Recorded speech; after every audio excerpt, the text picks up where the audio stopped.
61 Morning News starts now. Right now at 6, a weather watch alert as we expect a round of thunderstorms later on this afternoon. We'll time it out for you. Who's got the best chance of storms coming up? Calls for greater accountability in New Haven. What community leaders had to say about what they want to see changed within the police department. Also, crews have recovered the body of a teenager who went missing while swimming. We're hearing from his family this morning. Good morning. We begin with a weather watch alert. We're so glad you're checking in with us here at Fox 61. I'm Erica Arias. And I'm Tim Lammers. Good morning to you. Yeah, we do have the potential for some strong storms later on today. Right now, though, things look a lot less worrisome, at least for the morning. That's right. Yeah, not because this is typical summer weather. You right. Get that heat in the. We just haven't had a lot of it, and that's the issue, and that's why we're not. We're elevating the concern a little bit because we're a little rusty, if you will. Yeah. Good morning to you. It's 6:01. Weather watch alert for this afternoon. We're timing it out between 3 and about 9 o'clock. With a little rain in the 7-day and a lot of heat and humidity, does that mean more storms down the line to get us a little less rusty? We'll talk about that. 68 in Hartford, 72 in New Haven, 70 in Groton. Temperatures are warm. Humidity is climbing. Overnight, starting to leave the comfortable zone, starting to enter the humid zone. And as a result, with all that juice in the atmosphere later on this afternoon, as a cold front comes a-calling, we'll trigger it, get some storms out of here. They're quiet now, but let me pull out the view and show you.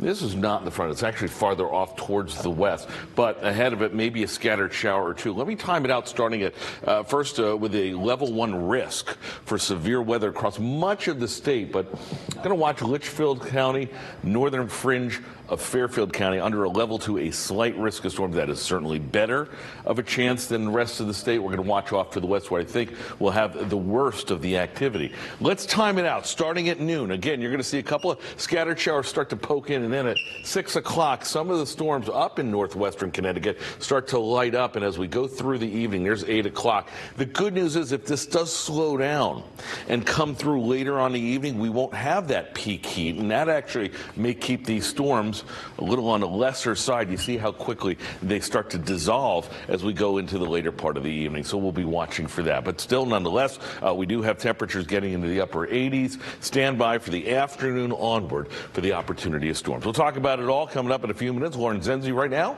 with a look at traffic. Good morning. Good morning, Matt. Good morning, everyone. 6:02 here in the CTDOT Traffic Center.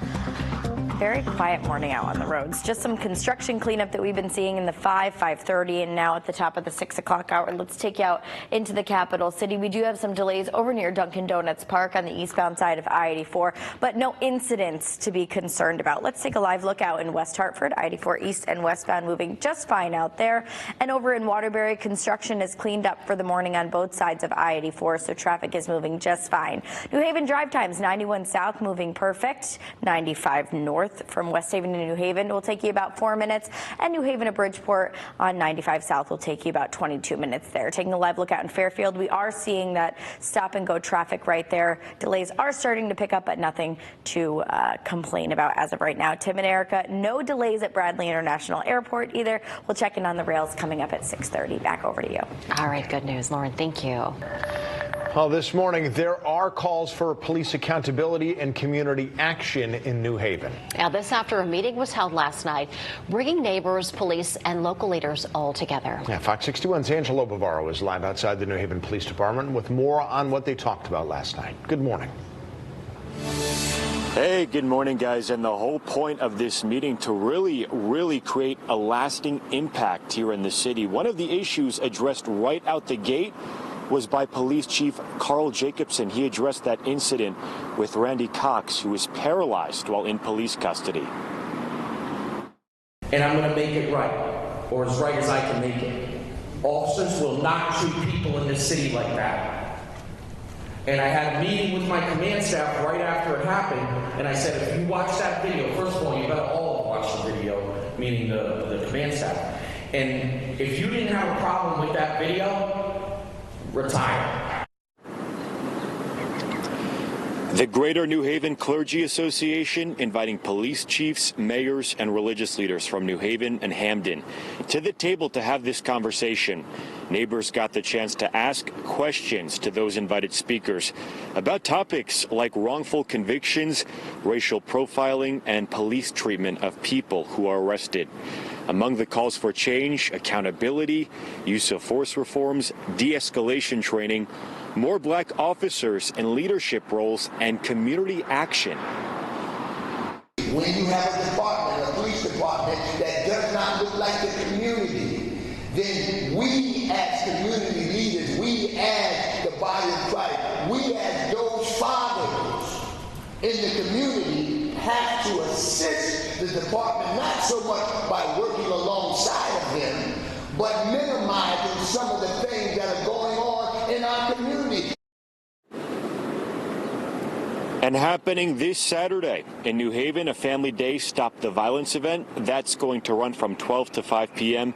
at the Lincoln Bassett Community School Field. And coming up in the next hour, you will continue to hear from these neighbors and these leaders here in New Haven about this issue of violence, policing, and all that. A very, very multi-layered discussion. More about that coming up in the next hour. We are live in the Elm City this morning. I'm Angelo Bavaro, Fox 61 News. Angelo, thank you for that update. All right, 6:06 now to Manchester, where a man is in critical condition after suffering from what's being called a medical episode while in police custody over the weekend.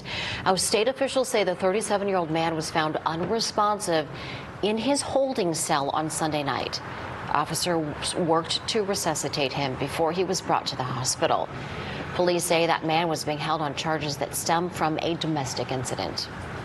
A teenager who drowned over the weekend had just come to the U.S. looking for a better life. That's according to a family member who spoke to Fox 61 yesterday. That family member said she was a cousin of 18-year-old Paul Loha. Now, the state hasn't identified him, but did say dive teams pulled a body from a pond in Mixville Park Sunday, about 24 hours after a report that somebody went missing. Now, Paul's cousin said he came from Ecuador in February and was staying with an uncle in Meriden. And it's sad because he had dreams about living here. Help his family. To help his family, because he came here to he had a better life for his mom and dad. Well, the chief medical examiner still needs to confirm the cause of death. State officials said a 60-year-old Waterford man was the person who died in a boating accident in Portland. They said Wayne Hamler was one of 8 people thrown off the boat when it hit some rocks on the banks of the Connecticut River. They said Hamler was 60. He died at the scene. And they said all 7 of the other people on board were hurt, including 2 children. One of the injured, a 45-year-old woman in critical condition. Kind of makes your heart stop. And then seeing the news online after and getting texts from friends about the accident, your heart kind of sinks because it could happen to anybody. Like that family started the day looking to enjoy a day on the water, and unfortunately, now things won't be the same. Well, state officials said the 21-foot powerboat suddenly veered towards the shore, but they haven't said why. One man is facing several charges, including a cruelty to animal charge after Stamford police say he threw a 4-year-old Chihuahua out of a car window.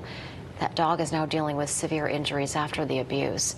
Now, these photos here show Chloe the dog getting treatment. Officials say the man who allegedly threw her out of the car had been in a domestic argument with his ex-girlfriend, and the dog was thrown out in front of 2 children. Police are still investigating the incident. And we have new details for you into a deadly wrong-way crash on I-291 that happened late Sunday night. We brought you this as breaking news yesterday all morning long. State police identifying the person who died as 31-year-old Samantha Jo Smith of Windsor Locks. Now, this comes as Connecticut has been dealing with an increase in wrong-way crashes. On average, 11 people are killed in wrong-way crashes every year in our state. So far this year, we have already surpassed that number. Senator Richard Blumenthal tweeted yesterday that he's tested positive for COVID. The senator just returned from a trip to Ukraine to meet with Ukrainian President Volodymyr Zelensky amidst Russia's invasion of the country. He said he's not experiencing any symptoms right now and that he will be working remotely this week. All right, plenty more to get to here on Fox 61. Here's a look at what is next. We're less than a month away from primary day. We've got you covered on what to expect before heading to the polls. Julia LeBlanc is joining us next for our Turnout Tuesday story. Also, the White House issued a directive on abortions, also what the FDA is considering that could expand birth control access. And some advice that could save you thousands and avoid paving the way for a scammer. Important information coming up. A limited engagement, but the return of day trippers is upon us. I'm Jim Altman in the middle of the Long Island Sound. We're taking you to the legendary Ledge Lighthouse. The story's ahead on the Fox 61 News.